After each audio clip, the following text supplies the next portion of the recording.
Sure. And then I'll read that, and then maybe he'll join by then, and then we can at least, start the process.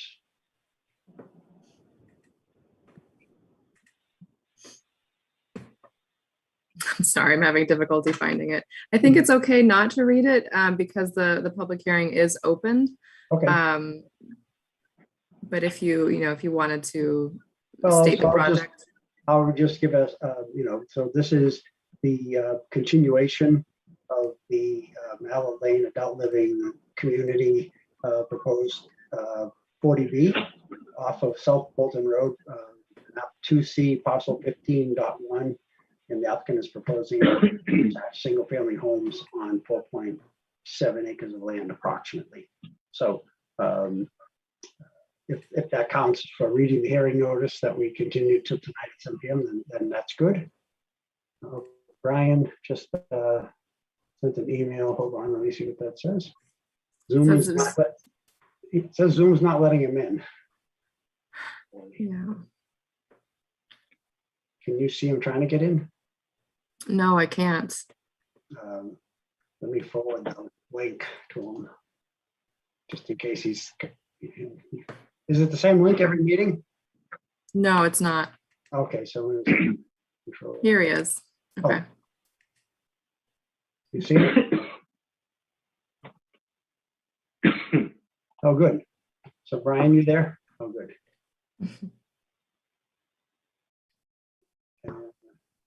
Can you hear us, Brian? All right, here I am. All right, perfect. So basically, I read the bridge meeting notice that this is continuation, and so we really haven't started anything, so you didn't miss anything really. So I'm not sure if we have a lot of new participants from the last hearing, but some basic ground rules is the presentations will be made to the zoning board. The ZBA will respond to and ask questions to the individual presenters. We'll open it up for questions and comments from the audience at some point. And when we do audience questions and comments, please identify yourself and your town address. And if you're have a question and you're an active town volunteer from the board, please identify whether you're speaking on behalf of your board or on behalf of yourself as a resident. Address your questions specific to the ZBA, and we'll filter them to the individual presenters. And we've solicited support from town boards and departments as part of the 40B process to date. Any new information that comes in as we have hearings, meetings, site walks, that information will come into the board, and we will ensure that that gets to the applicant and to the other boards for any type of commentary that's required, if it is related to any particular type of subject matter. And then anyone wishing to contact the board and document a request or a concern, please make your request to town planner at townofbolton.com. Valerie or Tice will take care of those first. So with that, our first item of agenda is sort of non-related to the project fully, but we do have a board member who's been with us for quite a while, great member, Kay Stoner, and for a host of reasons, she has decided she needs to resign from the board. So first, I'd want to, from my perspective, just certainly thanks, Kay, for everything she's already has done for us. She's been quite a great board member, always dedicated to the process, great participation, great questions, real detailed oriented when we have had to write decisions and things. So really kept us in line for a lot of things. So I'm going to miss her, but certainly the good news is we have a couple good associate members right now. So what we have to do is we have to decide which associate member to designate as a voting member for this particular hearing. And we have two. One is Elizabeth Hutchins. If I recall from her interest sheet when she notified the town she'd like to volunteer, she has like a QA compliance background. And then we have Gabriella Romano, And I believe Gabrielle has a legal law background. So I guess we need to determine who may have availability for the process, and then also if one or the other have keen interest on this particular area that they want to participate in. So with that, how do you normally handle that, Valerie, as far as we need one voting member, we have two that are probably eminently qualified to participate on it?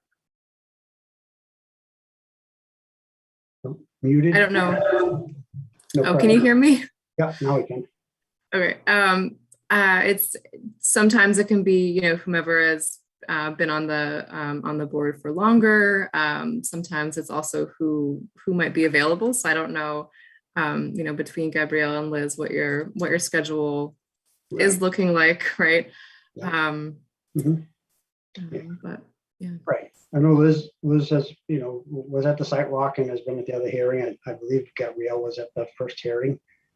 So there's been some, one requirement would be no matter who is selected and voted on, they'd have to be sure that they document that they make up any missed information if there's any sort of documentation regarding either of those meetings or whatnot. So how about from Gabriella or Liz's perspective, does anyone have either a schedule commitment that they think might prohibit them throughout the next, it's a 180-day process that we have to so get this hearing done by.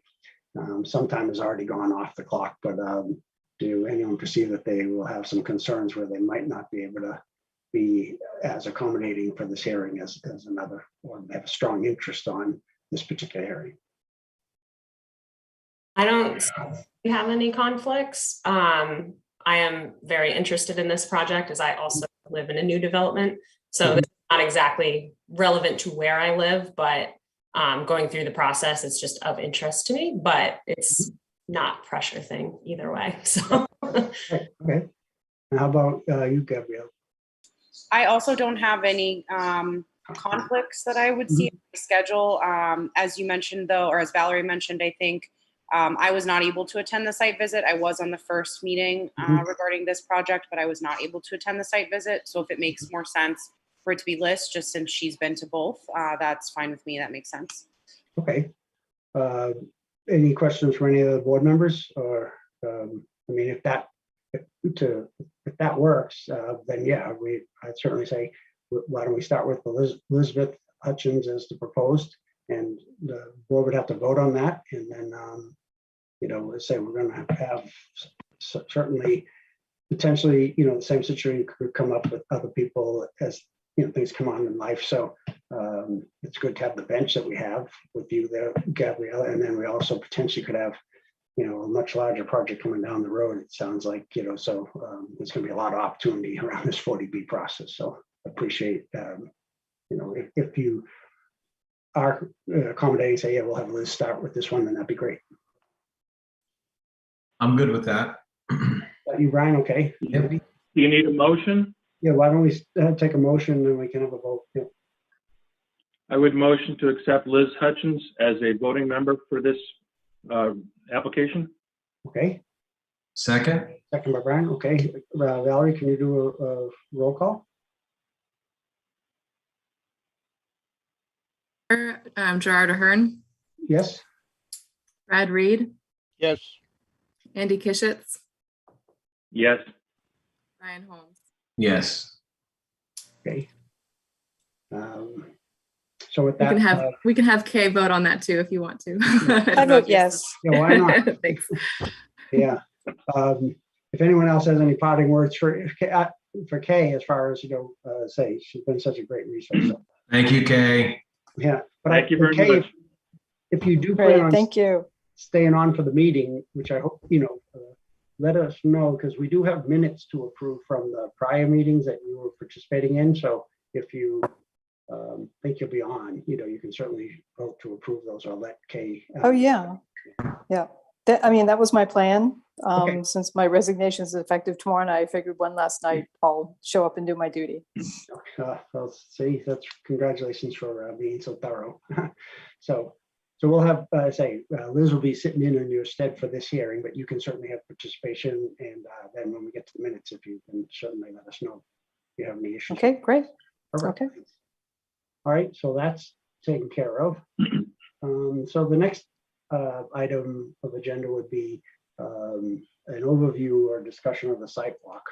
And so let's, any of the board members that want to participate or at least have some observations from that, certainly chime in. That's a good recommendation from our last hearing because it was sort of the first hearing and we were trying to get a good handle of what is going to be presenting in front of us for this hearing. We had subject matters, but not time constraints around them. This time, we're going to try to, hold certain sections to a time requirement so we can keep the meeting flowing. So for the site walk, let's start with like 15 minutes of time to address this topic before we move on to the next topic. So does anyone want to give their observations seen at the site walk? Or I know Valerie put together some good documentation, whether we want her to do a review of what she documented.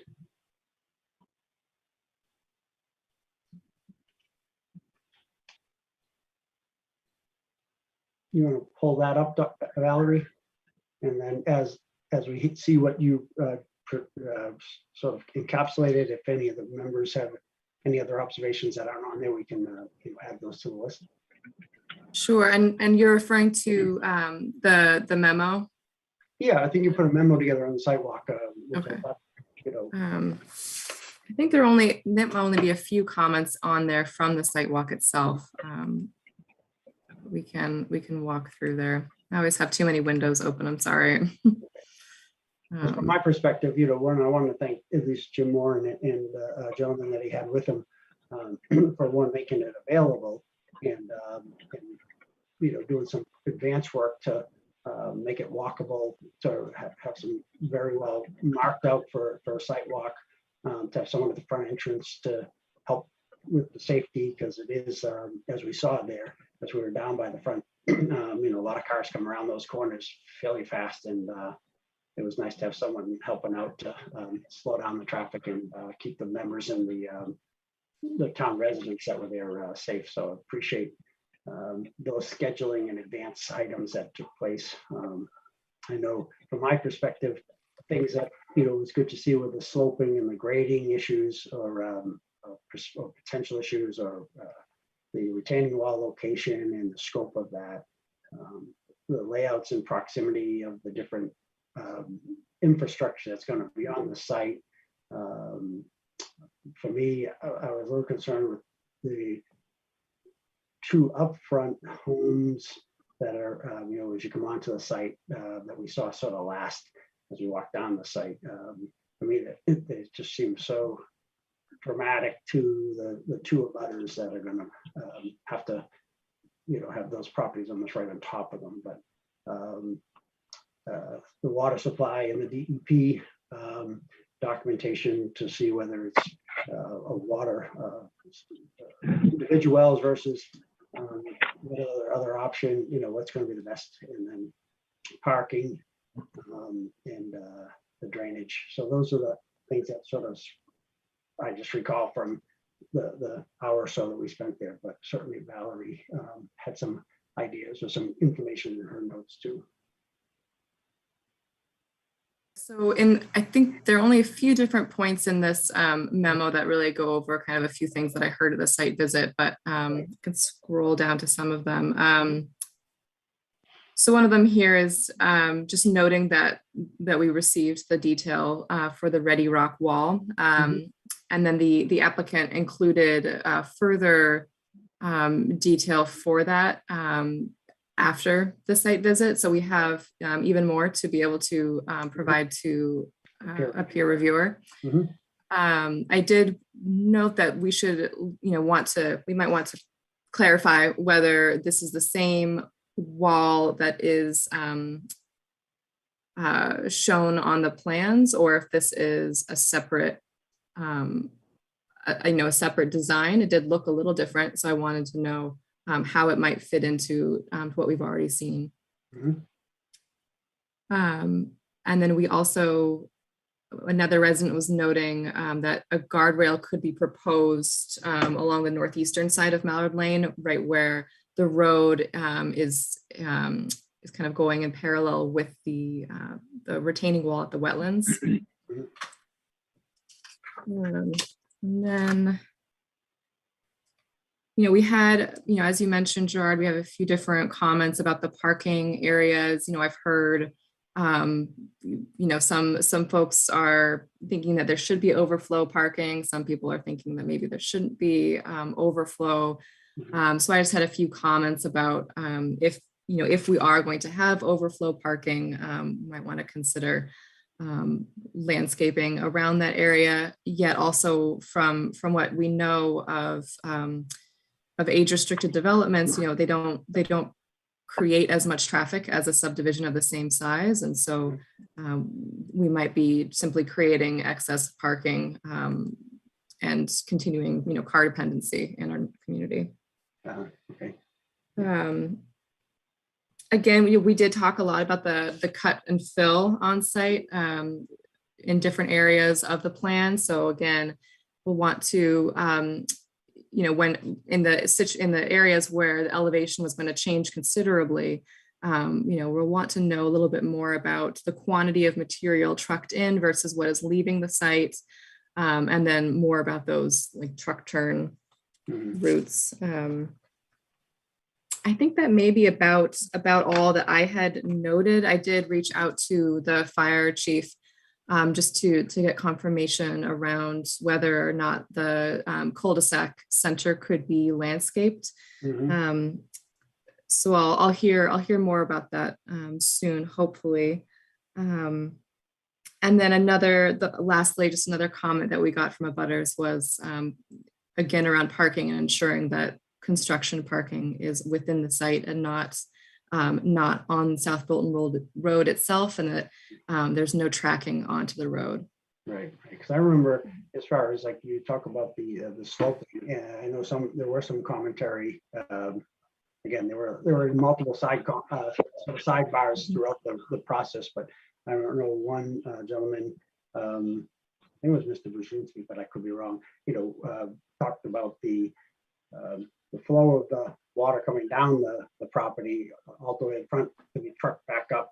I mean, not trucked, but be filtered back up to the top of the site, and the issues of whether, is that the best design or if that's safe design, or, and all that will sort of hopefully percolate through the peer review to determine is that, if that's how it's proposed, is that going to be engineering wise the safest, way, or is it optimal, or if it can be done, so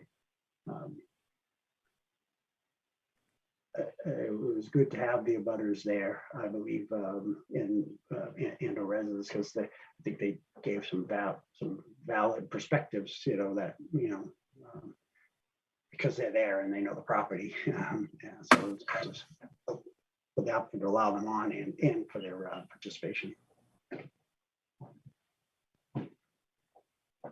Andy or any other board members have any comments about what they observed, or any issues that they want to make sure get added to the pile, so that when the peer reviewers do get involved, they're aware of anything that's currently on our mind as an issue or a concern? I think one thing being on site helped me. I wasn't obviously there when you guys were there, but I went separately and met Mr. Moore in there yesterday. So being on site, understanding the grade is much different than what I anticipated or expected when seeing any of the plans, and how the grade might impact, the retaining wall and where that would sit, and where the visibility of the retaining wall and where that would sit. I know you mentioned, Gerard, the first couple of houses. There was one house that seems pretty close to the other, kind of neighbors there, but the other ones don't seem to be in a shot, as close to others in the neighborhood. So, but other than that, it's just kind of learning the grade was much different than I anticipated it being. Yeah, and I know that was a concern of some of the butters. I think it was Margaret Campbell had made some comments to that, how significant it's going to be to build it up, to, make it work. So. Yeah, I kind of actually had the same thought. That surprised me. The grade was not Mhm. like walking on site, you just kind of get a different feel. And the fact that they raised the elevation pretty dramatically was interesting to me. Mhm. That being said, where they want to put the retaining wall, it did look like there was a little bit of ledge there. So I'm curious the impact on that, because I know the intention is, if it's fill, is to kind of use that to fill in. But if it's ledge, that could be impactful. Are you gonna like literally blow the ledge off to put the retention wall there? Like, how is that going to impact the neighbors? So that's something I think that needs to be further explored. And then the other thing is the drainage situation. So I know when we did the walkthrough, we went to the bottom of the road and there is that little drainage situation that the town fixed where they put some rock on the side of the road. And I know we had looked at that and we noticed that it was getting a little bit clogged already and there was some sediment in there. So I happened to be in the area right before Henry came over. I think it was Hurricane Henry, just to kind of see like what exactly the drainage situation was there. And we had not gotten a lot of rain yet at that point. I think it was less than a half an inch actually. And there was substantial sitting water in that area. So I think we have to just pay a lot of attention to that, because I know the residents have had a hard time with the drainage situation there. We're going to make a lot of that area impervious. I know that there's thought put into how that is going to be managed, but I just want to make sure that it's carefully reviewed so it doesn't amplify the issue that they're already seeing. Mhm. Perfect. Thank you. Yeah, I think we have to spend a little more time on our engineering review on this one. There's an awful lot of cuts and fills in this project, and I think, I want to make sure that we're clear on what's actually proposed and what the solutions are. And, drainage, I think, is another thing we have to take a good look at. Mhm. Mr. Moderator, it's Martha Remington, Historical Commission. Mhm. I'm too stupid to know how to chat. Okay. Well, Martha, don't say you're stupid ever, okay? You may Just, not be savvy on it, but you're certainly not a stupid woman, that's for sure. well, thank you. Just a aside, the fire department doesn't like nice centers in cul-de-sacs or things. They always discourage it because of the size of the equipment. And it's really a shame, because I know over there things are really tight. I just thought, don't get your hopes up, because they're not going to want anything in the center. Well, we can always ask, so. One other thing I wondered, what is the house count now in this? Has it been reduced since your first hearing? No, so 11 is the proposed count at the current time. And how many homes? 11 homes. 11. Okay, good. Because we were looking at it, Historical Commission, they said 7. And I said, no. I remembered it was 11. Yeah, so maybe that's something they're thinking about, but currently it's as proposed as 11 single family homes. And the other statement, if I may, was regarding the 2 mock-ups, the diagrams they had of possible homes for the project.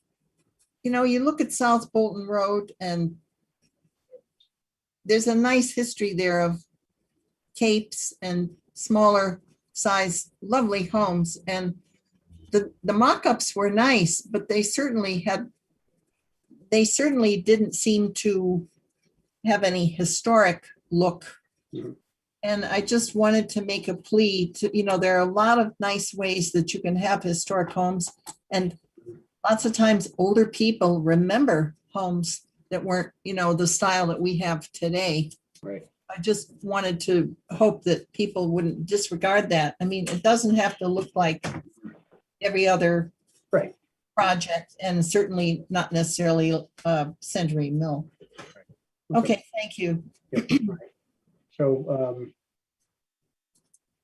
let's see, we're planning about 15 minutes for the segment. How are we doing on that, Valerie? Are we getting close to, does the applicant have any observations that he'd like to respond to as far as the site walk? Yeah, I'll respond. I was taking some notes, so forgive me if I missed a couple of things. I was writing pretty quickly. So I'll start with your comments, Gerard. The two homes up the front, they do, for me, designing the project, they do fit within, especially the white cape that's abutting the next cape on the right. And those were pre-existing homes. So we have a larger offset from that. And then the other issue I have, or the other comment I have for those homes that are up in the front is we worked really hard not to vary the 20-foot offset from the property line. You know, and then we will also provide, you know, meet with all the butters and provide the proper screening as long as the requests are reasonable. I am working on some screening plans as we speak to handle that. So the next comment I had from you, Gerard, was the water supply issues. I've been working with DEP and I will get something in writing from them. We are going with separate wells. I have laid out with Jim Herrick the wells, and we have them penciled in on the plans that we'll be sharing with the zoning board. And we can meet all the local regulations, but not on units 2, 3, and 4. Locally, the Board of Health talks about wells that need to be 50 feet from a property line. The state recommendation is 10. So we're able to meet the 50 feet on 8 of the units and not on 3 of the units. The other regulation they have locally is 50 feet off the line, the pressure line going up the subdivision, reaching the leaching system up in the rear of the property. So we can meet that on all the units. So I would say, you know, I will prove it out to the parties that we meet all of the for the state recommendations for the wells. We will need 3 variances locally from the Board of Health on offsets. So what we're trying to do is we will be moving forward with a separate well for each unit. What couples with that is, I know Valerie talked about, you know, in her letter that we will be showing water softeners. There's no requirements for those, but we will show them. Because as people want to filter their water or treat their water, they're going to have to discharge that, and they should not put that into their septic line. So those will be shown. So that's how we're going to move forward on the water supply. Then the next comment I had from Gerard was about the drainage. You know, the drainage is I think got missed by Joe originally, that, you know, it was submitted in the original permit application. The drainage was done by a stormwater analysis done by Ducharme. So it does show everything being collected in the manholes, being recharged, which is state of the art. And again, what I talked about on the site visit is the water actually gets pre-treated before it gets discharged in there. So hopefully the peer reviewer that we choose will show the benefits of all the hard design work regarding the drainage. So I'm moving on to Valerie's comments. The ready block wall is not the exact same wall that Ducharme showed. I've been using ready block wall for probably 30 years of my career. I like their wall. It's safe. We've built them before.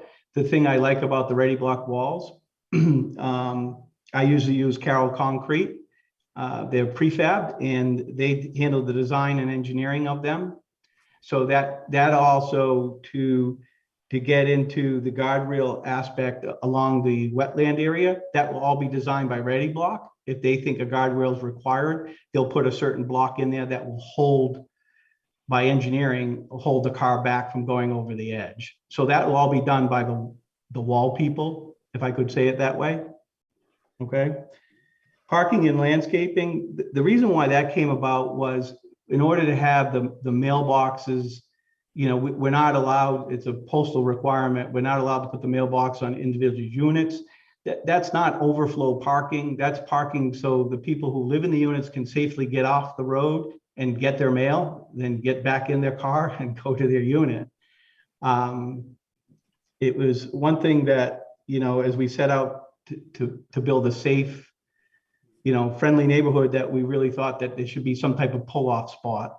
If somebody thinks that should be changed, we thought that we'd go in there and have parking for a couple of cars so they can go in and get their mail. I know during the site visit, the abutters talked about putting some screening in there to protect lights. That was one thing I did agree to, and I think that's a very reasonable request that I will make happen in the landscape plan. So Otherwise, are there walkways to the mailbox, Jim? there is a proposed sidewalk on one side, but I would hate to see somebody pull off if I don't provide some kind of turnout there. If somebody's in a rush or somebody doesn't want to walk to their box, it's not a requirement in this housing development. I think it's strongly suggested, like Valerie said, that we want to encourage them to walk, it being an adult active community. But I would feel really bad if I didn't put some type of turnout in there and somebody was rushing to get their mail, they opened their door and somebody else drove them over. I mean, it's good engineering practices, I think, also to provide some type of turnout to be able to get your mail. So that's how that came about. I mean, I'm willing to discuss these items, obviously. So the cut and fills were done by Ducharme. They have commented to me that it's a zero-sum game there with the cut we have on the right-hand side and the filling on the cul-de-sac, that they feel that, according to the topography they did, and they ran the calculations, that there's no fill leaving the site or coming onto the site. Okay. The equipment offloading was another concern that Valerie mentioned. Yeah, we have substantial room to pull in there. We've had 18-wheelers on the site making deliveries. So I don't see a problem where we can guarantee to the board that we will not offload on the road. I have no interest in that. So we'll make that happen. And I think that would be some kind of condition when and if I get my final approval, just like operating hours would be a condition. So that's how I see that being covered anyway. There's been an overwhelming concern with wall and drainage throughout, and I've talked about that already. And that's what the peer reviewer is going to do, is hopefully get everybody comfortable what we're proposing. Okay. Yeah, agreed. And that's about it. Martha had one comment about the styling of the homes. We have been before the design review board already. We were there probably 2 years ago. So the house styles did change. I take personal pride on making sure the houses look decent. We are trying to go like a farmhouse with vertical siding throughout in 3 different size homes. So I think, yeah, they don't look at the capes at the road, but they will resemble a farmhouse feel, I feel. So, and that was the last comment I had, and that was from Martha. Okay, well, that's good, because that sort of segues. One of the items we were going to propose to the board is, you made reference to the design review board at the last hearing, some interactions you have with them, but we haven't had anything from them as far as input on this hearing. And my understanding from talking with Valerie, or communicating with Valerie, is that the board has to actually, the ZBA board has to request that they, provide their input. So I would think that this is a good time to put that documentation request down to be sure that the design review board sees the current, most current information you have on the project, and we can solicit their input. Yep. Okay. Are you good with that, Valerie? Yeah, so if I'm understanding correctly, the board would like the design review board to review this project and discuss it with the applicant. Is that correct? Yes. We've heard reference that they've had discussions, and I would like to have their input. And what you said is that we have to first request that. So sure. Yeah. I think we should. Any other board members have any concerns with that? No, yeah, so what, will you reach out to them, make sure they have Yes. most recent documentation and ask them for their input for the next hearing? Yes, definitely. Thank you. Perfect, thank you. Okay. Do any of the abutters have any, unless first, let's, any other board member, any question about the site or observation, then we'll just ask any abutters to, if we've missed anything, to please note that inquiry or review from what they saw on the site, and then we can move on to the topic. I'm all set. Okay. Everyone pretty comfortable with that overview? Okay, I'm seeing one hand raised. all right, and whose hand is up? Yeah, it's Gavin Robinson at 328 South Bolton Road. Hello, how are you? Good, you? Good, thank you. Good. So I know you guys are not the Conservation Committee, but it brings great concern that you guys haven't really talked about the wetlands and the fact that there's several units still placed within that 100-foot buffer. And so I'm kind of curious on the take of the zoning board, you know, of those homes being put in a 100-foot buffer of a wetland that's sees quite significant wildlife. I did send a letter to you guys. I don't know if you've received it yet, but that should be going to you guys as well as the Conservation Committee. When was that document?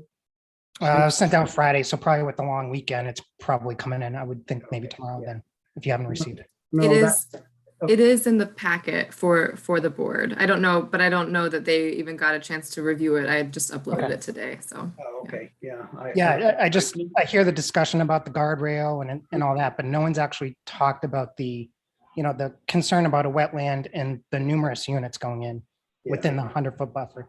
Yeah, I had in my I notes do here. believe I brought that up in the first meeting, that there are buildings within the 100-foot buffer. That's right, Andy. And then in my comments, when I was speaking to him, I did have a note regarding, and I may have not brought it out well, but I had the layout and the proximity to the water and the, you know, so that, if I recall, when we're coming down the site, so on the right-hand side, there was some type of pond or a little, you know, so that is a concern. So I'm glad you brought that up, and I'm glad it's in your letter. Okay, yeah, I just want to make sure it was noted because I don't believe Yep. Valerie had that in her notes. Yep, no, that's good. Thank you. All right. So. Well, sure. I mean, we will hear from the Conservation Commission anyhow, or do we have to request that as well? I mean, we typically become part of this process. Yeah, we've requested, you know, so. Okay. Mr. Chairman, can I speak on that? Sure. So we've been before the conservation and we've actually delineated the line, and we have an agreed delineated line. So that's all been settled already. We did promise conservation that you know, when we go for our construction permits, we will file a notice of intent with conservation. That's in the agreed comments. A lot of comments that I think got missed from the town is in the original letter from, I think, Don Lowe to Mass Housing. If you look at that letter that's in a packet somewhere, I guess, you will see the comments from all the other boards that we've been through. We've been to them all. Have you, when you say you've been to them all, but have you been with those in previous, say, versions of what is in front of us, or? No, everything has stayed the same. Okay. You know, everything has stayed the same. I think there's one housing unit that changed, but I mean, they've seen the housings. I've got comments from the design review board on size of windows, what they want to see, all the way down to the garage doors. They've commented on that. So yeah, like I said, I've been before, and I'm not saying I won't go back, but I'm saying that everybody has seen this project. Right, so we have to, our job, it's incumbent upon us as a ZBA to make sure we receive their comments so it can be embedded into this application, because that's our role, is to, you know, sit in in sort of the responsibility of, instead of all the individual boards, we have to have it all funneled through us. So we'll be sure to reach out and make sure we get that documentation from those boards. Okay. Can I ask kind of an associated question? And remember, I'm new here, so I don't know everything yet. Does this go through DPW's review at all? And the reason I'm asking that is to the point of the fact that a substantial part of this road is in the wetlands. I'm assuming, maybe I'm wrong about this, but the DPW would be maintaining this road. It might be an HOA situation, but regardless, there will be some sand salt situation, I would assume, on this road. So understanding potential impact to the wetlands, I think would be important. I think the DPW, we do certainly solicit their input on the project, but I think they'll stop at the public road and not, this becomes a nice private road, right, Joe? Yeah. So whatever impact it could potentially have on South Bolton Road versus Mallard Lane, that's what they would, they would look at. Okay. Impacts from the site to South Bolton. Okay, but that would be maybe a question for conservation regardless, right? Because if you have a road running that close to the wetlands, there's potential impact there. So. Yeah, correct. Just to be clear, I have sent the application to all boards and committees. It's a requirement of the 40B process. Right. And so if we haven't seen a comment, you'll follow up to, remind them, we'd love to have their comments back, particularly where the applicant is referencing that he's had meetings with all of them, or, and he has their comments. We need those comments.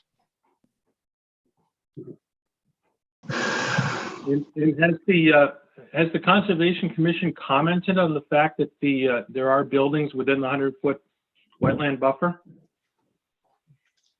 Not received comments from the Conservation Commission. So perhaps they are intending to discuss at an upcoming meeting. But that is something I would like to know more about. We need to know what that remains a concern of mine as well. Thank you. Mm-hmm. Perfect. Yeah. Isn't the process that we, as a board, approve initially the project, and then it goes to the Conservation Commission for them to resolve any issues that might impact the project from an environmental standpoint? I mean, that's what I'm used to, the process, but I may be wrong. So Jared is correct. So the Zoning Board of Appeals does stand in place of other local boards. However, we want to, wetlands are a little bit different. I'm sure Joe Pesnola might have some good comments here for us, but we wouldn't want to create a decision on the comprehensive permit that would kind of go against anything the Conservation Commission might say. So from my opinion, it's best to, get it all here within the public hearing process so that our decision can best reflect what exactly those next steps would be for the applicant. Because as Jim mentioned, he will need to file a notice of intent and confirm that delineation with the Concom.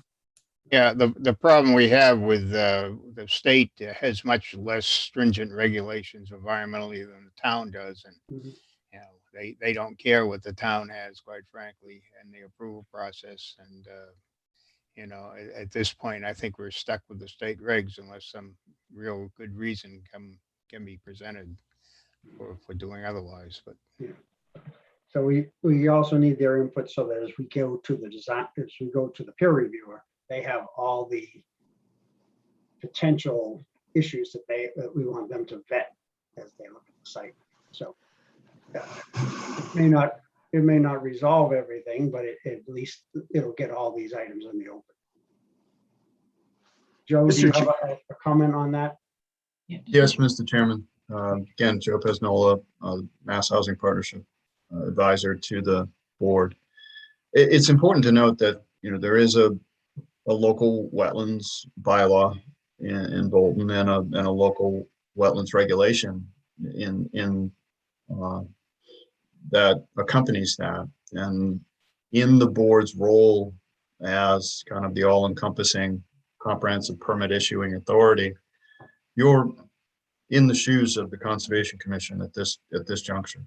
And the applicant has said that he intends to file with the Conservation Commission under the state wetlands regulations.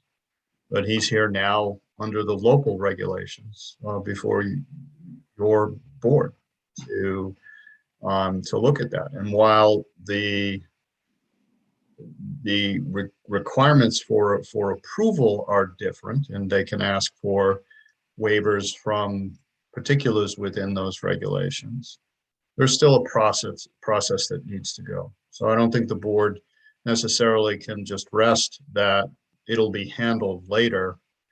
The board has to kind of move through the process with everything you need to look at, including the wetlands, in particular, how a normal project would move through the Conservation Commission under that bylaw and that process. So input from the Conservation Commission at this juncture is critically important, but also understanding from your peer reviewers, exactly where the project comes down with regards to that. Part of the peer reviewer will be verifying the waivers and the waivers that have been requested from not only zoning, but Board of Health regulations, well regulations, all the local regulations, including the wetlands regulations. And initially whether or not additional information is warranted. And when you get to decision time, conditions are important, and conditions such as the application salt or maybe a prohibition on that because of the proximity of the roadway to the wetlands. So it's definitely a daunting task for your board to fill all those shoes and move through the process, but that's why you're going to engage a team of experts to help.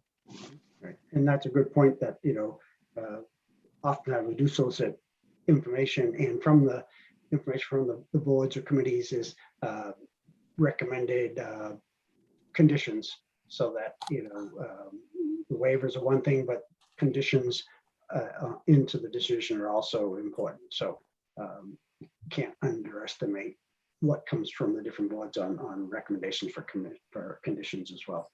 Absolutely. Thank you. Mr. Chairman, I've had my hand raised. Yep. So the process is just for you, Barry. Normally handle the board and the peer reviewers first, and then we'll go to the butters. I see it there, and you're not going to. Okay. Thank you, though. Andy? I'll try to make this quick, Barry. I don't recall ever approving a 40B project with actual structures within the 100-foot buffer. Do you, Gerard or Valerie, do you recall that? I certainly don't want to set a new precedent here. I think we did it on Farm Road. I think we did. Yeah. Yeah. Were there actual structures? Yes. Or was it 75 feet from the vernal pool there? I mean, yeah. Both prior projects had structures within the buffers. Yeah, the one on Still River did as well. Yeah. No, it's unfortunate. We tried to pull them as far as we could to limit. Right. I think they did want some move them further so that the relief was less or more desirable, from us perspective. But I think there are times where to accommodate the density for the 40B, they have been somewhere within the proximity zone. Maybe my memory is failing me. I thought we only approved structures like retaining walls and driveways and stuff. I didn't realize it was actual buildings. I think I think for some of them, it may not be the whole building. It may have been like the deck. Still River was the deck. Things like that, Andy. So it's not like the whole house is within them, but a certain part of it may be a corner or something like that. But we certainly, to the extent there's space on the property, pull it. That's always something we look at. Yeah, unfortunately, the state doesn't recognize our local bylaws, so they you have to have a very good reason for.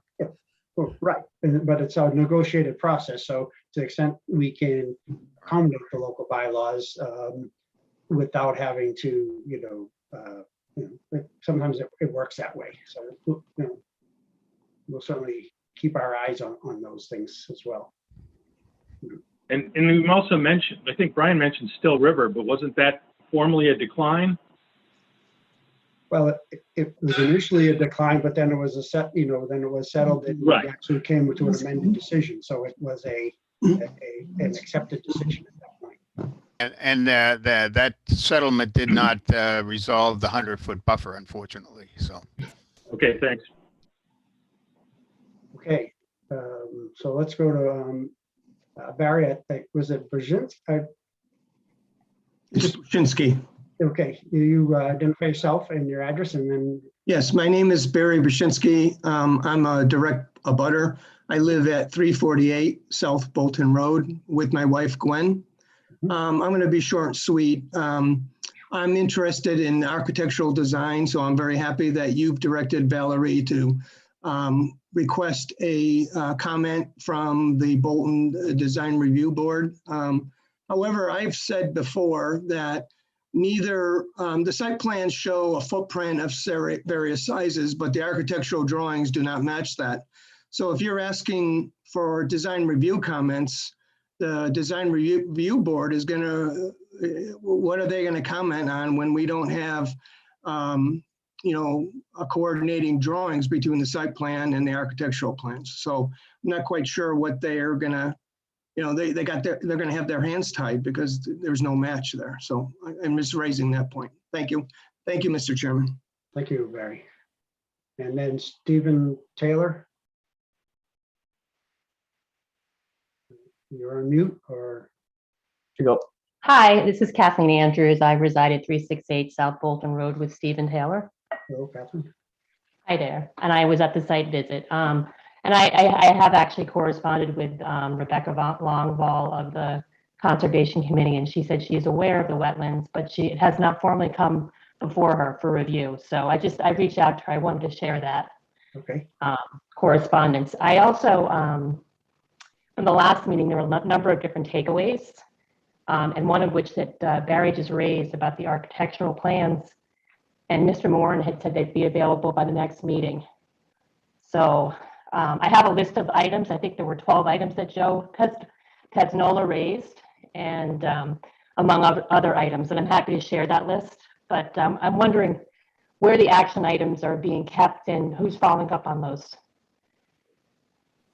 So the general process would be to, I believe Valerie is taking notes and minutes and will be documenting action items in those. And then as we review the minutes, we can walk through those and make sure that we're covering them.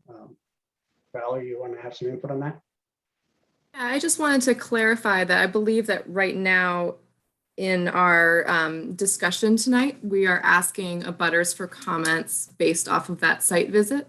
And so we have not yet had time for the applicant to introduce any new information. So, perhaps it's better at this time to go towards letting Jim discuss more about the updates that he does have, because I have discussed architectural plans with the applicants. So it sounds like, I've been following up with some of these points, and it sounds like there's been some progress made.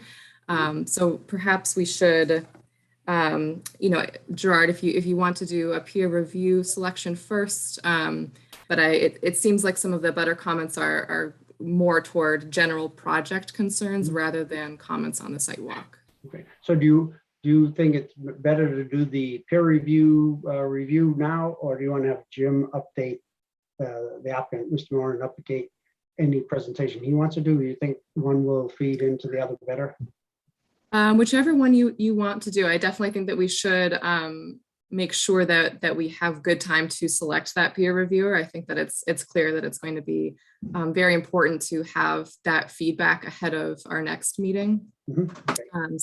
But whichever one you want to take first. Well, let's go to I can probably bring everybody up to speed on the architecturals pretty quickly, and then there should be plenty of time.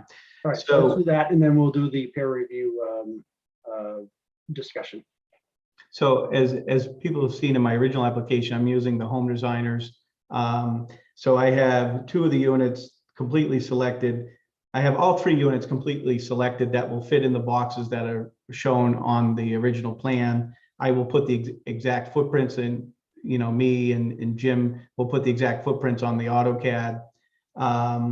So I'm waiting for renderings for unit 5, 6, and 7. Units 1 has been chosen, units 2 has been chosen, units 3, 4, 8, 9, 10, and 11 have all been selected. And I'll get them on the plan. The units range from 1,648 square feet to 2,200 square feet. The nice thing is they'll be alternating in size. There won't be 2 exact houses side by side. So I think that's really good. And the architect promises me that he'll have the rendering probably within a week for the 3rd unit. And then I'll be giving Valerie all the renderings from the architect and explaining what units go where. And so that'll be available so we can then pass that along to the design review board as well. Yeah. Yep. Okay, that's good. So did you have any other new materials to present, Jim, for tonight, or? As far as like the wall, I submitted to Valerie already. Right. And I'm working on some other stuff, but no other new materials. Okay, because then we could then, I did have a section there for the applicant to present new materials, and people have questions and answers on those. I think we've sort of handled that in concert with some of the other things that have come up. Why don't we go to the discussion of selecting a peer review? I see, is that one hand up there from the Bathoons? Yes, yes, my hand is up. I appreciate Barry raising the architectural plans not matching the site plans, which it seems like, oh, I'm sorry, name and address, Brittany Bethune, right, Chris Boyd, 342 South Boynton Road, Burt Direct Butters, to the right when you're looking at the property. And so I do appreciate we're going to get some updated designs, because I do see what's on one of the maps is not matching the 52 by 52 by 50 foot design plans that are online. So there's discrepancies there, because it definitely, those are not going to be, just walking the site, they're not going to fit. To have 25, 30 feet between our property line, the back of the next house, a 50-foot house, a divide between that house and the road, and then a whole nother unit like that on the other side. There's just no way that there's going to be any room for that. So I will look forward to seeing the updated designs when they come through. The other concern that we do have on top of just regular water drainage is the snow removal. That's another huge problem. It's going to affect the wetlands, not just because of the salt and the sand on the road, but where is that snow going to go? Obviously, it's going to probably be something in the homeowners association paperwork that they're going to have to deal with, but is it going to be left on the property? Is it going to be taken away? It definitely should not be obviously pushed down the road and then left on the sides of the road, causing either more obstruction of vision when trying to pull in and out. Yeah, well, and then just the melt in general, causing even more problems down there. So this regular rainwater, yes, but the snow is going to even be a bigger issue there. Okay, thank you for that comment. Okay, so let's, Valerie, you have some information from the peer reviewers. So can you bring up, I think only 2 of them, if I recall, had any type of pricing. There were some that have some, proposed like cost. Others have their pricing, but that we haven't got formal proposals yet. Yes, and so we only have proposals from 2, but I want to emphasize that I spoke with all 4 firms, and they are all available and willing to do this work, both in permitting and construction supervision.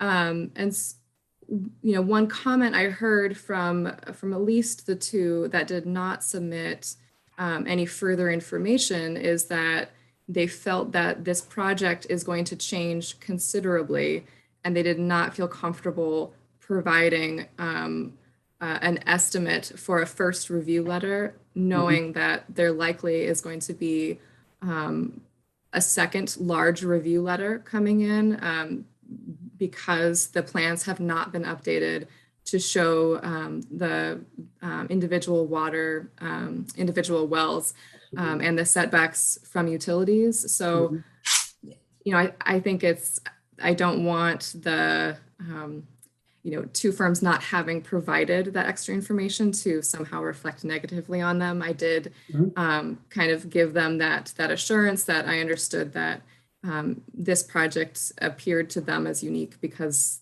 the plans are not reflecting the current proposal.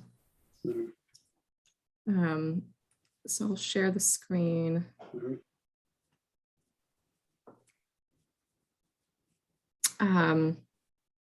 Gerard, I don't know how exactly you want me to do this. I had created, one thing I created was our table that had their pricing because yeah, as we said, we had, and it overviews the four firms that are at our disposal at the current time.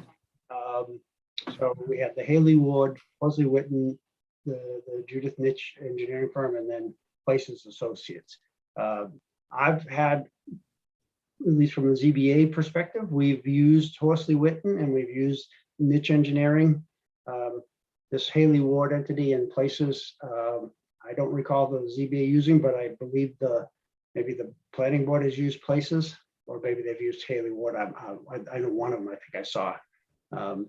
So, you know, you do summarize up there that the applicants already provided a $6,000 peer review account. One of the firms, their proposal was in the $13,000 range, another one was in the $6,000 range or so. So, you know, we have a bandwidth information out there, but,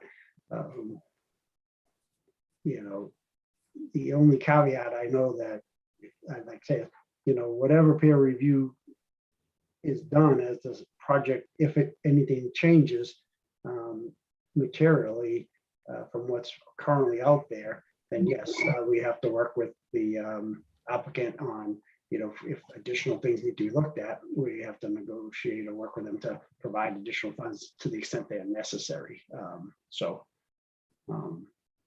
Could I, this is Margaret Campbell, could I just ask, would it not be— What's your address, Margaret? Just so sorry, Margaret Campbell, 5 Spectacle Hill Road. Okay. Would it not be possible or perhaps, you know, preferable to set aside, you know, $15,000, $20,000 in an escrow account that's available for peer review work, and that as work is done, you're going, you know, that's set aside up front by the applicant, and then you can submit, you know, the amounts over time, so that if there is subsequent work, which there certainly will be, because we all know that the plans don't reflect what's being proposed. So that's, I do that all the time with developments, is provide the money up front. The other question I have is— just to that point, there is money already provided up front. We already created the account with the town for that. I believe it's the 6,000. Is that correct, Jim? Yes, that's correct. And that's normal and customary that it's been done. Right. And what I'm wondering is, you came up with 6,000 without having any kind of estimate of what the cost was going to be.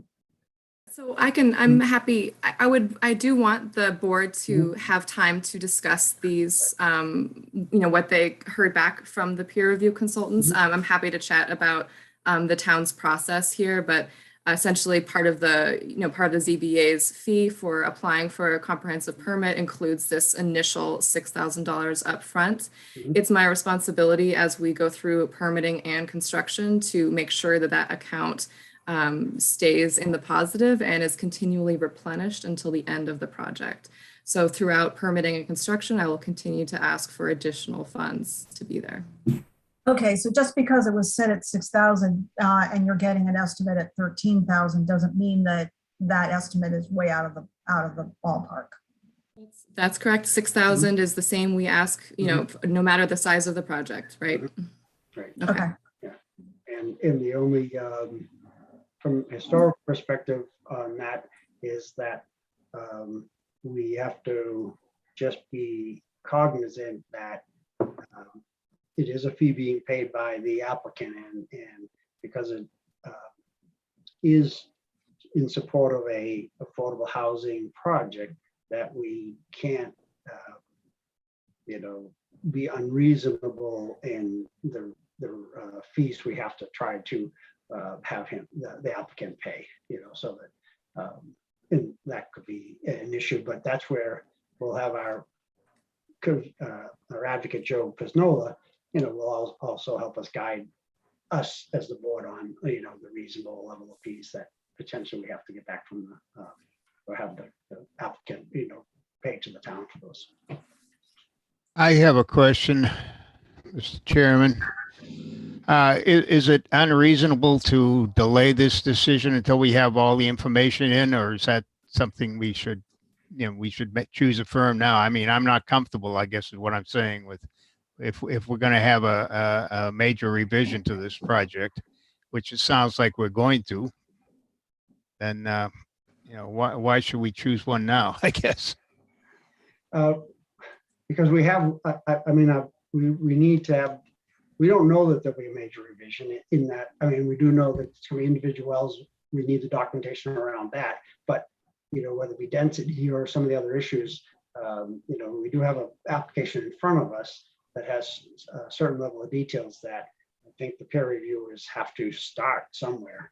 And, it behooves the applicant to get us information as soon as practical, so that one, it doesn't turn into, well, now we're asking for additional reviews because it wasn't well coordinated by the applicant up front. So, it's beneficial to the applicant to make sure we get the final plans, not final for the project, but the final plans that, the plans that corroborate the current intention of the applicant for this project, so if there's inconsistencies, and then we have to get new stuff that's going to have to go out, and sometimes that's going to have a cost to it. And if it's something that we can control, we're going to have to, make sure we get that money from the applicant. If it's something that, so I'm sure the applicant doesn't want to have to overspend in this area, but we're going to have to manage that and start the process with what we have. Do you concur, Joe? Well, Mr. Chairman, you have an application, and I think the plans and supporting documentation are complete enough to represent the project. I think, yes, we've talked about changes, and the applicant is talking about making those changes at some point. But I think it's really up to the applicant to state when he intends to produce additional site plans and supporting documentation. If that's imminent, then certainly you can share those with the two firms that didn't provide pricing or scope. I think the important part is that we all know exactly what the scope of the peer reviewers are at each stage, and that's openly shared with the applicant with regards to what they will be reviewing. So I would say the ball's in the applicant's court with regards to whether or not the board feels they should move forward tonight and engage a peer reviewer in which you do have an estimate from. Understanding that there is a time limit on this process, so that we do need to be cognizant of that and move things along, and critical to answering a lot of the questions that have been raised to date is having those experts engaged and supporting the board as soon as possible. To clarify, Valerie, do the two bids that we have right now include both a first and a second review letter? No, I was reviewing them. Most of them, or both of them, just noted a first review letter, and then a number of site visits, a number of board visits. I seem to recall in the past reviewing these and there have been specific amounts designated for a second review letter if and when it's needed. I agree with you, Andy. I thought the same thing. I don't remember having to go back for more money for a second review letter. I think we ought to figure on that as well. At this point, you know, I don't see, you know, where this is ambiguous. I don't see why we should be, you know, having to play games later on. Can I ask a question, Valerie? For who is this? Places Associates, they mentioned in their letter that they have designed and permitted comprehensive permits in Bolton. Do you know which permits those were by any chance? I know it wasn't on behalf of Bolton, so I'm not sure how easy that information is to find, but it sounds like they were the developers agency in some sort of permit development. We, as a zoning board, we've never used them as a peer reviewer. I can attest to that, but I mean, being on all 40 Bs that range for us. Liz, they did the one up across from Hebert's. Yes, they did Craftsman Village off of Sugar Road. Oh, okay. They were the engineer for that. Places Associates is has done consulting engineer work for. They're currently contracted with the planning board, and they've worked for the town of Stowe for many years. Oh. So they worked on behalf of either Mark O'Hagan or okay. Yeah, it's Mark O'Hagan. It was Mark. Okay, because there's a couple different owners on that project at one point. Yeah, the project down on Still River Road was Horsley Witten, I believe. So they've done work for us. Yeah, but we've more recently, you know, certainly have used Horsley Witten on. I think we used them on the one up on the hill on. I can't remember the name of it, but the not Sunset Ridge, is it? Yeah, Sunset Ridge was originally we used Horsley Witten at one point down on initially when it was the Sweeney property before it went to the Mark O'Hagan property, the Sugar Road. We definitely used Judith Mitch on a couple of them. So I have, you know, we've had good luck with niche engineering. We've had, you know, good reviews with Horsley Witten early on in the 40B world when they were when towns were more aggressively coming from the mindset of almost denying the permits. You know, at one point Horsley Witten was very aggressive and helpful in some of the, you know, that type of like taking an opposition view, but on other projects they've been, you know, very helpful in vetting the issues, identifying issues, really bringing questions to bear for us to look at. So I say I can speak to the two in the middle of the table, the outliers, Haley Ward and Places. I would take Valerie's, you know, confidence on the Places. I know she said she's worked with them from the planning board's perspective. And I guess one of the big issues would be just to be sure that they, in their items that they've spoken about or are detailed, whether it be wetlands, environmental, landscape, geology, survey, you know, that whatever we anticipate is going to come up on the site, that they're all covered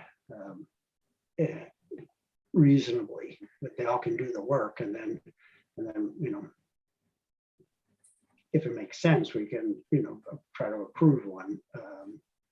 But if we thought we'd have much more information available for the next hearing, we could push it, but we have to then aggressively get the most recent information to whatever firm we pick so we can get their reviews and documentation back so we can keep the process moving.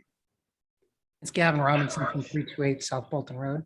Just to make a point, you still do not have a landscape design that was requested previous meeting, so I don't know how that would be brought to peer review.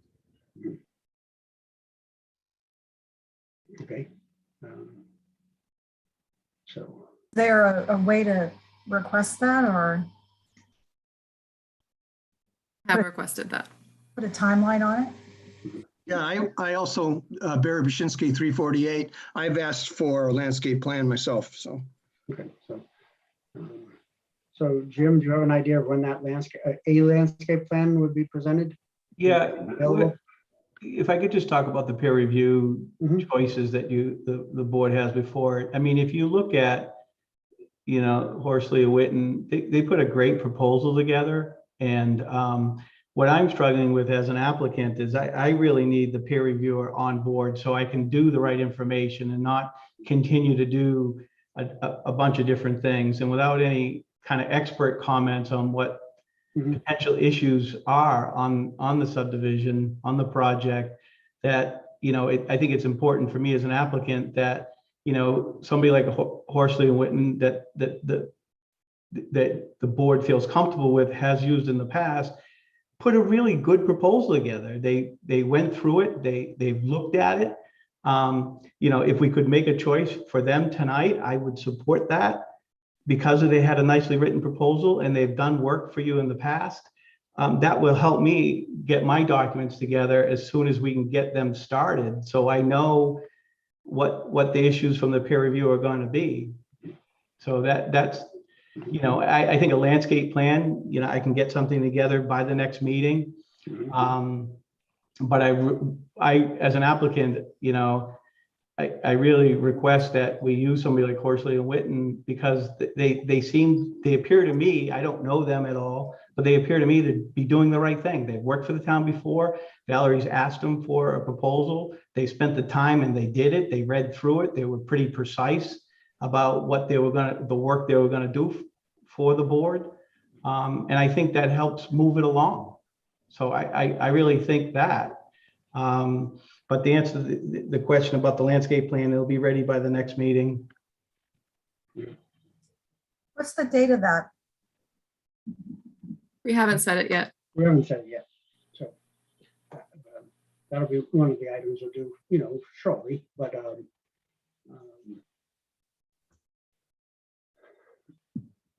I do agree that all the firms did have the same opportunity to put together, thoughts and a proposal. So being in sales myself, I do appreciate the fact that someone did spend the time to put in the effort to put a legitimate proposal together.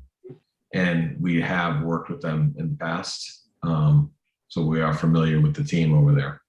Right. So what was their proposed initial price? Was that in the $6,000 range, 60 something, if I recall, or? I don't remember the fee, to be honest with you. Oh, or maybe they're ones that did they not? Their proposed estimated fee schedule was a total of $6,100. Okay, that's what I thought I saw it somewhere in there. At the bottom or toward the, so, I mean, with it and the applicant, if we were to choose them and something came up and it's going to be higher than the 6,100, I mean, it certainly has to be a valid concern that they're reviewing, but it is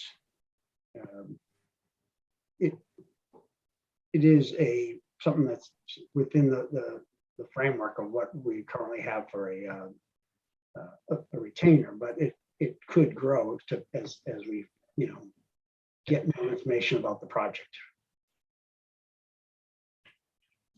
Like I mean, pricing, sorry. It's okay.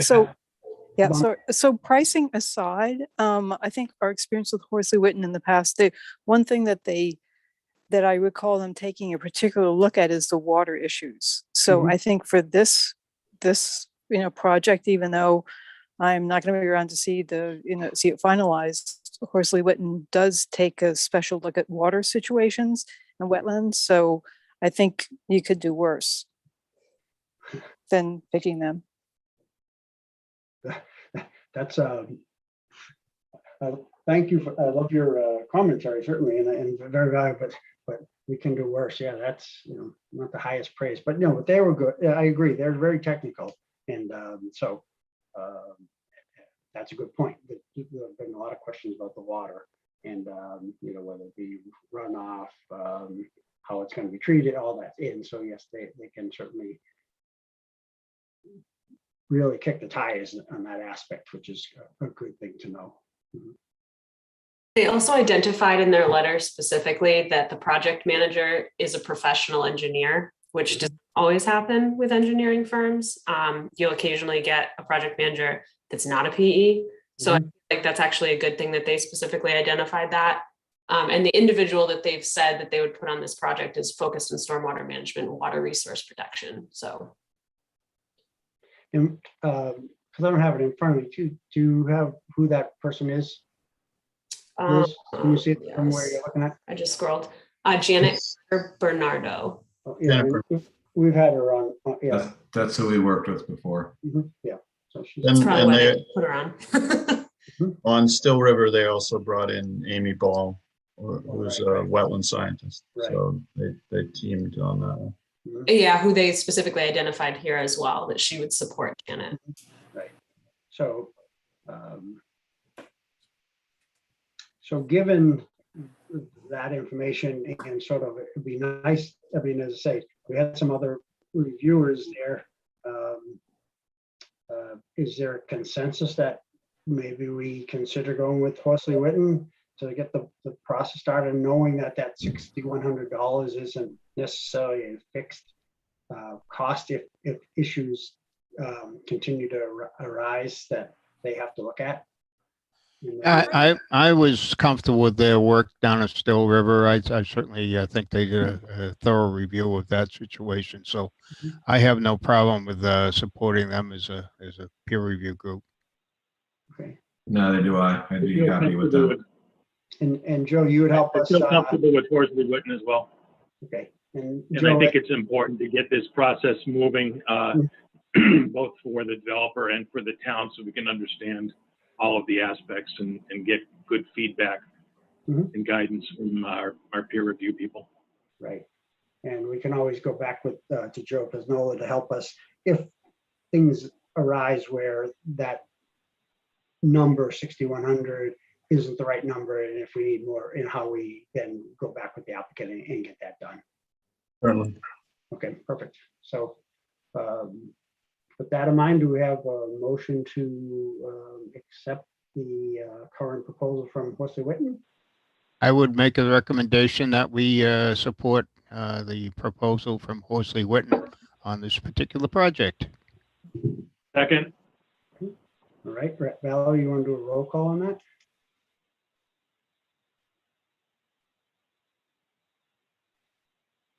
I think you're muted. Oh.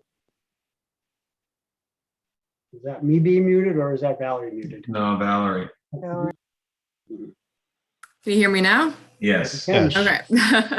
All in favor, Gerard Ahern, Yes. Andy Kishitz, Yes. Brad Reed, Yes. Brian Holmes, Yes. Stoner. Yes.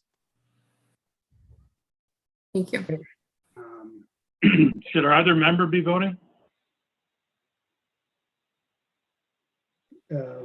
Right. So we voted in Liz. Liz to sit in for this application, right? So Liz should probably vote. Kay's going to vote in on the minutes when we. Sure. Liz Hutchins. Yes. Okay, perfect. Thanks for making that call. Okay, so we have that taken care of. We went through any new materials that the applicant was going to present or not.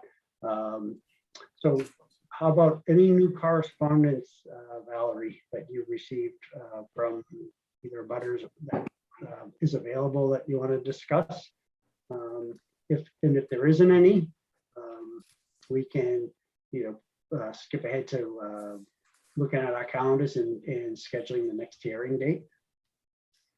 Sure. I will, I would just want to raise to the applicant's attention that there were a few other comments in my memo and also in Joe Pesnola's memo from the other week that we would be looking for comment back on. So if you just want to, read through that and kind of, mark a few items to kind of respond to for next week, that would be, or the next public hearing, that would be great. Okay. As in addition, as Gavin mentioned, we did receive a letter from Gavin at 328, I think it's 328 South Bolton Road.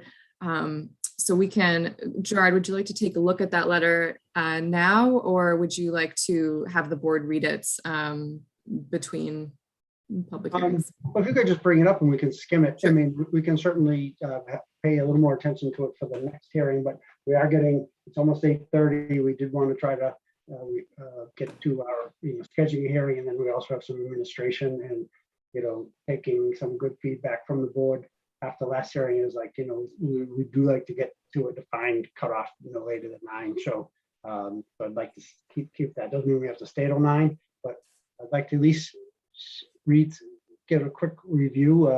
And if the abutter wants to just highlight the big bullet point items, then we can take a little more time to read it over here in the next meeting. But, Yeah, sure. It's Gavin Robinson, 328 South Bolton Road. So basically kind of what I've outlined before is my huge concern about the wetlands. Really the number of units within the wetland 100-foot buffer. I would really like to see it be downsized so there's less units. I mean, we have quite a bit of wildlife around. Jim, you may have seen it while you've been back there, but we have tons of deer, tons of turkeys. Actually, more recently in the wetland area on the other side of me that I own, there's actually a family of otters that have moved in this year. So there's quite a bit of wildlife back there, and putting in additional units and do a whole reconstruction back there, I think it's going to really disturb quite a bit. And again, the landscaping, we still haven't seen that. I know, Jim, you noted next meeting we'll probably have that. I'm just very concerned about the impact on the environment. That's a good thing to be concerned about, so appreciate that. And so we'll incorporate this into the record of the hearing, but we'll spend some time, and if we have to more fully review it at the next hearing, that'd be great. Sure. And so this actually attachment here, just to make note too, just really like to point out, those are sewage lines, basically. And so those are within the 75-foot buffer of the wetland, running up pretty close to it. So should we have a failure there, the wetland's going to probably get destroyed with, waste matter. I know, Jim, you said it would probably filter out, but that's just kind of a possible guess of that happening. I would really like to see that outside the buffer. My well is actually not far from there too, so. Okay. So that's good, because this will all be forwarded with the correspondence of the hearing to the peer reviewers as well. So if there are any issues, we can certainly have them raise those as well. Thank you for providing that. I just ask a real quick question? Margaret Campbell, 5 Spectacle Hill Road. Are all these documents, including like Gavin's letter, Barry's letter, are those being posted on the website? I'm not seeing them. I'm not seeing anything, actually. I'm not finding even the current plans on the Town of Bolton website. So Val, you want to speak to the documentation process? Sure. So I, as a courtesy to the board, I've been uploading packets to the website. I know that, typically a planner could easily just put these in hard copy or just email them out. On the website itself, you go to the Zoning Board of Appeals page. On the left-hand column here, current projects, and then Mallard Lane comprehensive permit. You'll see the application materials, the retaining wall detail that we received, public hearing notice, and their past approvals with Mass Housing. So with regard to her comments about other, if the butters send in a letter to the board or other people, are those have to be getting posted public so that people can see those? My personal opinion might differ from the board's. When I just thinking about my the time management, honestly, and ability to do administrative work versus a planner's review of a project. I've just been trying to make sure that our website is full of as many relevant materials as possible. If the board would like everything to be on the website, we can talk about that. Or alternatively, is there resources available where if someone needs to see something that's presented as part of the project about a letters, is there a file in town where someone could review if they if not all this on this website? I want to be sure that what's on the website is what's required, but if there's a population documents that are helpful to the other letters that they said, oh, I didn't see that, and they're thinking about something, they'll see it and won't have to redocument things like that. So. Yes, so Town Hall does hold all of the hard copies of everything presented, okay. including letters as well. And so someone can visit the town at this state of the COVID or whatnot, and get access to that for review. Yes. Okay. Thanks. That's just been the way I've been doing it. I mean, if the board I want to make sure that the public has the ability to gather as much information as possible. But it is, I mean, to be frank, it is difficult. So. Right, and this was different because in the past 40Bs, it wasn't in the COVID environment, and we had packets available, like when we went to meetings on our desk, on the paper in there. And if something needed to be shared, people could get a copy or whatever. But so I want to be sure that full disclosure mentality, right? That if it's been presented to the board, it's available to the town because it's an open hearing process. So if you can have, like, as you say, your professional experience of having as much pertinent information on the website, but any other supplement is available, by going to town, I'm comfortable with that. I don't want to put an extra burden on you that if, given your time that, if the resources aren't there to, constantly update, then, it doesn't make sense to have you as, just doing important administration work when you also have to do important, thought work, so I don't want to. You can also make a public records request, I think, right, Valerie? So like if there was something specific that you wanted to look at, you could go that way. You could. Okay, yeah. I know someone had a comment about availability of town hall and so, but that comment disappeared, so I'm not sure.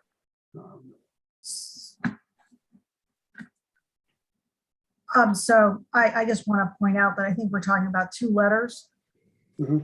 I'm not sure that we were talking about being unburied under a pile of paper. But anyway, whatever you do, Valerie, I just want to reiterate what's already been said is that looking at the proposed site plan and the fact that,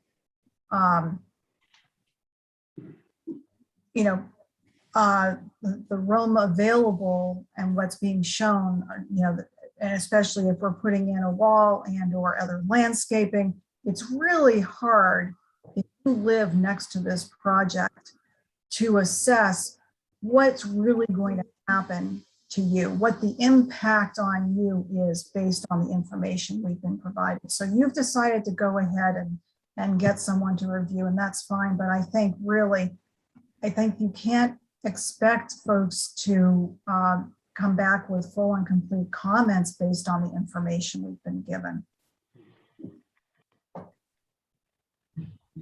It'll be augmented throughout the process, Margaret. Unfortunately, the 40B process doesn't give us the benefit of having final plans, drawings, and in the full host of documentation up front.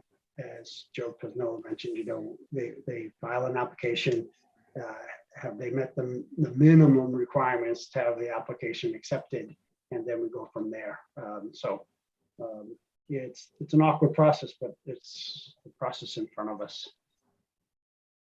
But we will work with the applicant as well as our peer reviewers and our concerned citizens to take their comments, get information requests filled by the applicant, get the information into the hearing process and get it reviewed. So it's like a cassoulet. It just, we keep adding to it, and hopefully by the end of it, we have a good solid document flow and document library where we can make a decision with conditions to either approve with conditions or deny. So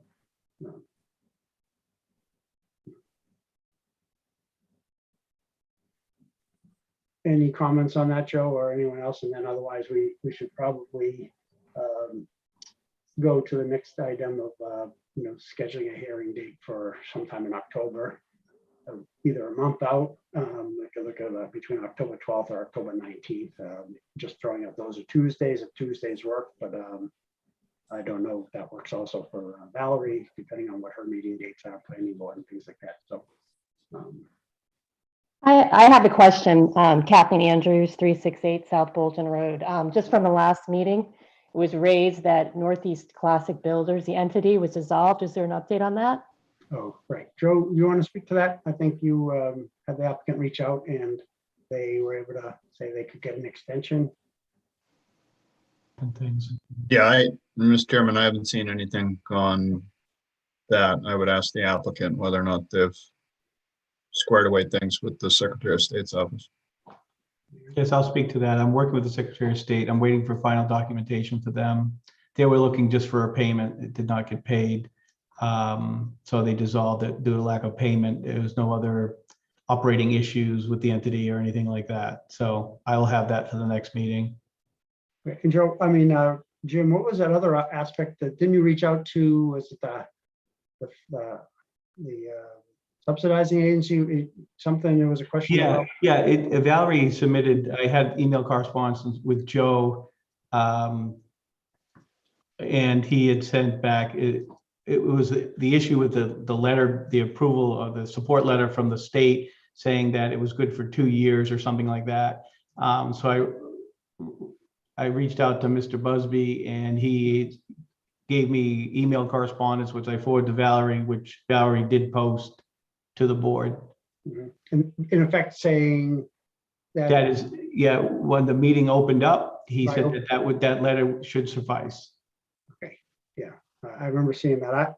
I was mixing the other question about the status of the company versus the other lapsing sort of document. So right. So you don't perceive there'll be any issues getting that corroboration for the before the next hearing? Correct. It's a simple payment, and they're processing the payment as we speak. So payment's been made. It's just processing at this point. Yep. And one other question too from last meeting regarding the list of waivers, and the list of waivers didn't include the local waivers. So is there a forthcoming list of local waivers that you're going to be sharing? That came up, that Joe Pesnola brought that up last time as well. Yeah, are you talking about the tabular list that were in that didn't include the local waivers? That only included the architect. That included the zoning requirements, but didn't include the local waivers. I'm just going to look at that. Hang on a minute, please. Yeah, didn't include Board of Health or Conservation Commission or the well regulation. Yeah, I will get you that. Yep. I mean, the wells are recently new. We discovered that in the recent discussions with DEP. So yes, I will submit that at the next meeting.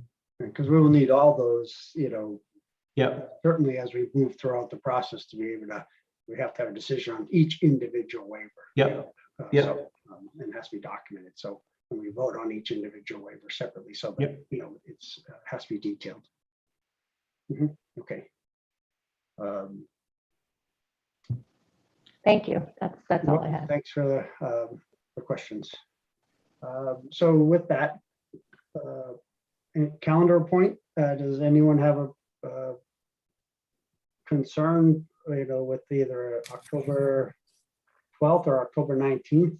Those are Tuesdays, but I'm open to, I don't really have any like in office or out of office type of commitments around those 2 weeks. What day of the week are those?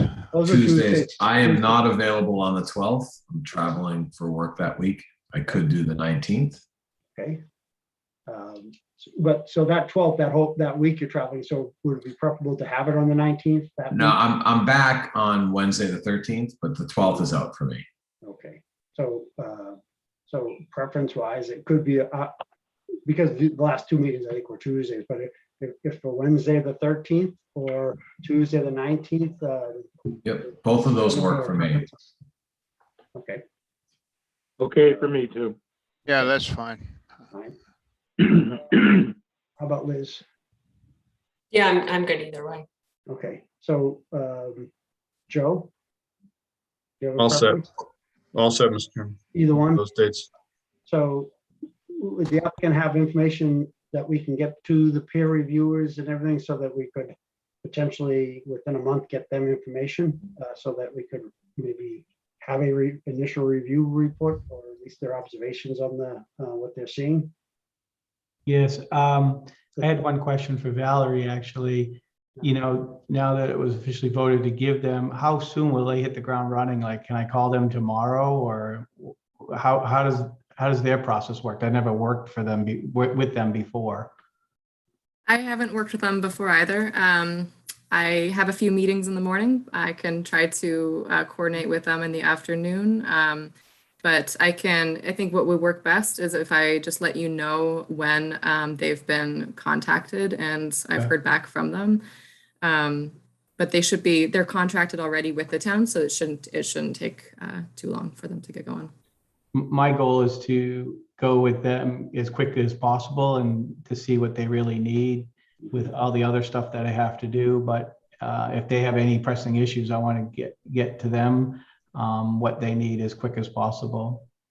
So do you think the 19th would work better than the 13th if they're just jumping into Yeah, it? the 19th is fine. It gives us a little bit more time, and if anybody else has any other issues, then we can do it, make sure we get everybody the information on the 19th, or prior to the 19th. Okay, so does the 19th at 7 p.m. it appears that works? Do we have a motion to continue the hearing till October 19th, Tuesday at 7 p.m.? I'm good for the 19th, so. Yeah, I can make a motion to continue the hearing to October 19th at 7 p.m. Okay. Second. Seconded by Andy. Valerie, you want to do a roll call on that? Bart Ahern, Yes. Brad Reed, Yes. Andy Fisher, Yes. Brian Holmes, Yes. Kay Stoner, Sure. and Elizabeth Hutchins. Yeah. Perfect. Okay, so we'll continue this till October 19th at 7 p.m. And then we do have some administration work for the ZBA. We have some minutes to review and approve, and then we have one item of regarding the Woods at Farm. So people are welcome to listen, but if you're here for the Mallard Lane, we're finishing our discussion on that for tonight. Thank you. Thank you. Right. Thank you. Appreciate it.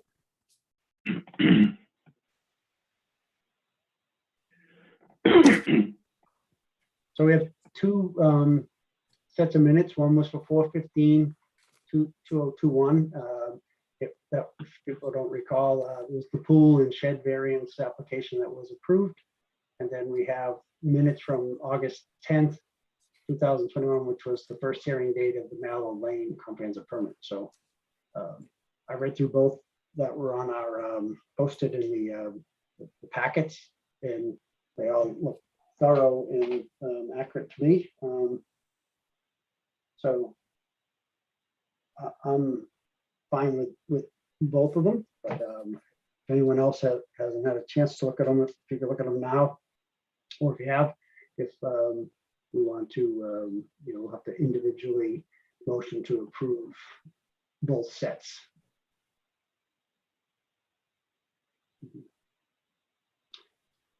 I didn't see any issues with them either. Right. I will make a motion to approve the minutes. First, before we make that motion, Brad, I just want to be sure this is like Kay's last opportunity. Absolutely. She's been very helpful on minutes to us in the past. So if she's been able to look through them and give us, We know she found something. Right. What are we going to do without a proofreader? There's a comma missing. There should be a semicolon there instead of a comma. Yeah. Okay. No, it looked fine. Yeah. Yeah. Okay. So if Kay's giving her a blessing and then everyone else, then we could entertain a motion on the individual minutes. That'd be great.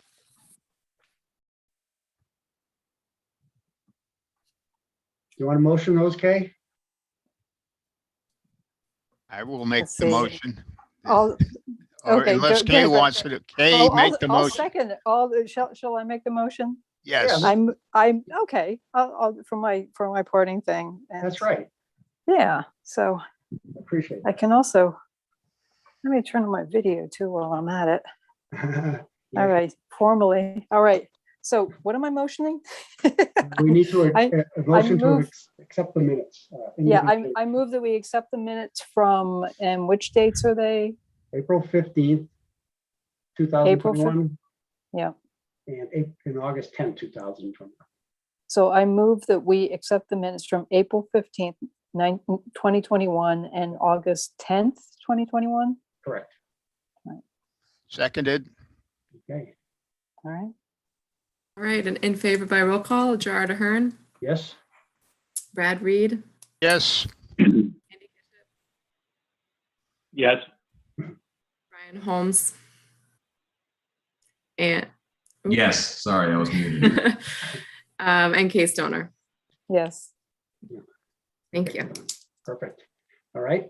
And then the last item is, so they're working on the regulatory agreement for the woods at Farm Road. And there's a May 20th, 2021 version that was put in our packets. And it looks like Valerie's looking to have us do a motion to allow the ZBA chair to sign that document versus having everyone available to sign it. Certainly everyone can comment on the document to the extent they have comments on it, but if it works to be making more expeditious to have the chair sign, then, I'll certainly do that on behalf of the board. So any questions or comments on that, or, I'd be fine with that. okay. Anyone else? So if that's, the preference, then if we have a motion on that and then a second, then we can vote on that and then we can do a motion to adjourn. Just I motion to have Gerard accept it. I think someone had a comment. Sorry, I just wanted to clarify that the motion should be definitely to authorize the chair to sign, but also that the board approves the regulatory agreement as written. So Valerie, on that point, did you say town council was looking at it though? They have already reviewed it and have approved it. Okay, I didn't see that piece of it. That's why I wasn't asking for approval. Okay. But I thought town was Okay. looking at it and it was a May document and I didn't see any edits or red lines or, so I was just saying, if we're at this point, just want to be sure we can sign it when it's done. Yeah, so it is a pretty standard document. The applicant's attorney has worked on it with Mass Housing. It's essentially one of the last steps ahead of getting final approval to begin construction. I know that the attorney and the applicant are on the meeting now. If there are any questions about the language there, But as of this afternoon, our council has approved it. So do you have a letter from our council or no? No letter. There was just one last comment, was just making sure that the maximum allowable income for sales lined up with the state regulations, and we got our clarification in. So council didn't have any other questions. Because otherwise we have to rely on Attorney Doug Duchenes, and we've only had good luck with Doug in the past. So Doug, do you want to speak to the status of that document from the applicant's perspective? Yes, Mr. Chairman, good evening. Good evening. It's nice to see everyone. I apologize. I'm actually doing this in my car in between meetings, so Nice. I apologize for the quality. However, this document is, as mentioned, is a standard document required by Mass Housing. It's a document that they generate initially. We fill in all the details. They review it to make sure it's acceptable. Then we forward it over to your council to review. They did have some earlier comments and questions. We've resolved them.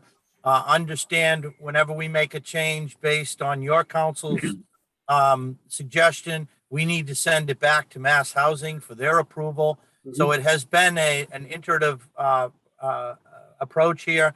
And I am happy to report that at this point, all parties, not just me, sir, but your council as well as Mass Housing are comfortable that this document meets all of the requirements, both of the law and your comprehensive permit, because you'll recall there were things in the comp permit that had to go into the regulatory agreement. So we would ask the board to vote to sign this and allow you to do that for convenience sake. And that will allow us to move forward with final approval by Mass Housing. So In fact, this is the last document they need. So will that document be dated the 5/20/21 in there, or is that going to be updated to like whatever date that how does that work? Well, I mean, it was drafted on 5/20. You can certainly date your signature if you'd like, but there's no issue with the document date that was provided when it was initially drafted. So that version of the 5/20, that encompasses any comment from our town council has already been incorporated into that draft. Is that? Yes, we've made a number of changes along the way. We've just never changed the original generation date.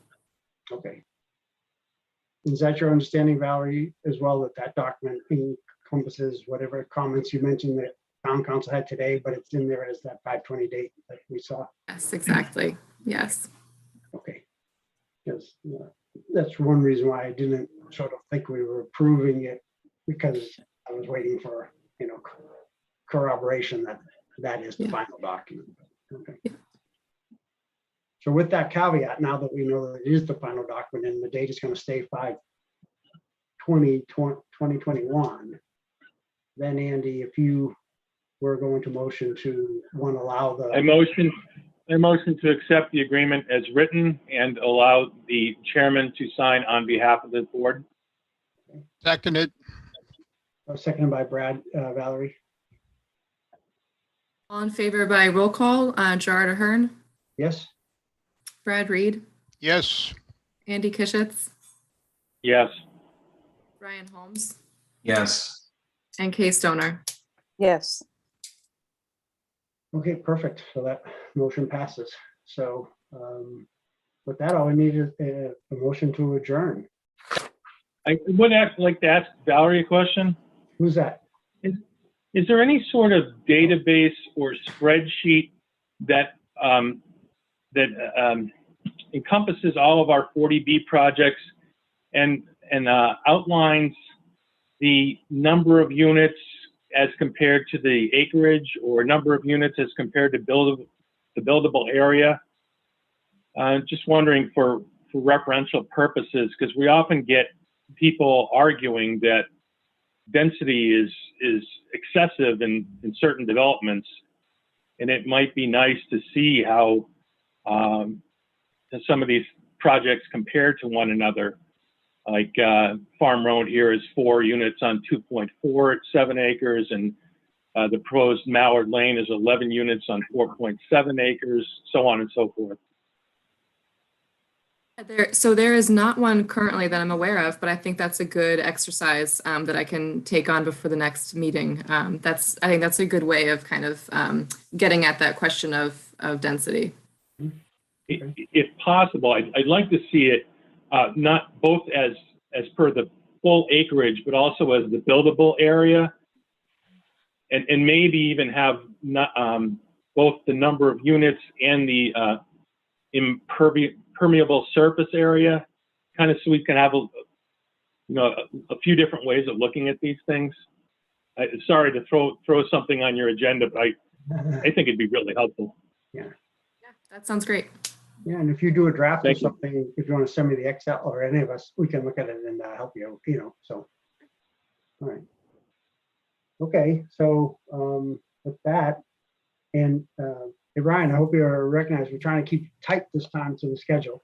So we have 2 minutes before. I loved it. our cutoff. I absolutely loved it. Thank All you. right, good. I wish Kay good luck, in the future. We've been a pleasure serving you on the board. And, Yeah. Yes, we'll miss you. Yeah, nothing will but miss best you. wishes for you, Kay. Thank you. You're muted. You're on mute. Kay, You're muted. Kay, you're muted.